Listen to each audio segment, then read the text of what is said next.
Hello po, may YouTube channel. Parang kala ko expired. Testing lang to. Kung meron pa, edi much better. Kami doon magpipinsan yan. Yung mga delgado, double blood kami. So, kay Boyet, andun pa. Yung mga ano doon, mga flight stewardess doon, magsusuicide din eh. No? Hindi parental. And then, kay Boyet, yung pagpapasko noon, pwede kami doon. Yan. Kasi nag-work lahat doon. Hindi nga mabisi lahat. Madalang lang yung gatherings. Kami magpipinsan doon. Like si Rudy. Karen, hello. Ang dalawang may niece, parental. Kaya naka-real, miss ko na kayo, parental. Kailan lang vacation nila. Eh, sa ano kayo dati? Sa Jumeirah. Rowena, nandun din yung amo niya, si Malin. Hello, Malin. I met you already. And then, how are you? We're here already in our country with Sister Rowena. And then, ayun, si Ate Mirna. Dalawa kami kina Rudy. Si Ruben nakatira muna doon for the meantime. Naghahanap na siya ng work. So, ayaw niya sa office. Kaya mas gusto niya yung DH na lang siya. Choice niya. So, sabi ko, bakit hindi sa office? Napasok ka na ng Rudy. One day mali. Sabi ko, matuturuan ka naman niya matututututur. Ayaw niya. Hindi ganun talaga. Kanya-kanya lang ng ano, mas masaya-saya niya sa ganyan.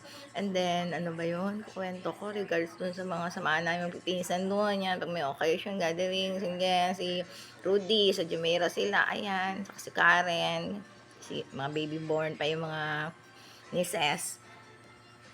And then, minsan si Ate Mina, bisita kami doon. Si Wena nandun, nagluluto naman.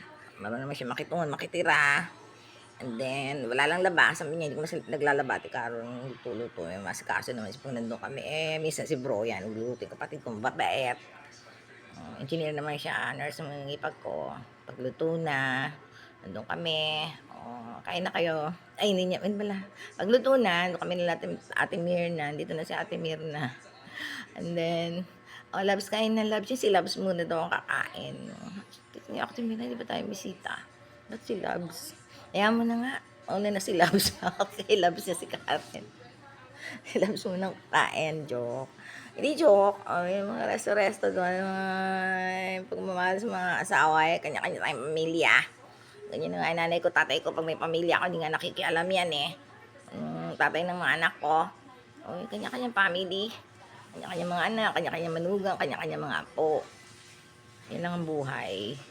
Magkakapatid lang tayo. Magulang ang pangalawa lang sa mga asawa priority. Pero yung lingonin naman ng mga magulang kahit pa paano. Hindi alagaan, I mean, yung kakalimutan ng mga magulang. Miss ko kasi mga anak ko, hindi mo manugang ko yung mga apo. Okay, that's all, Pak, sa bush.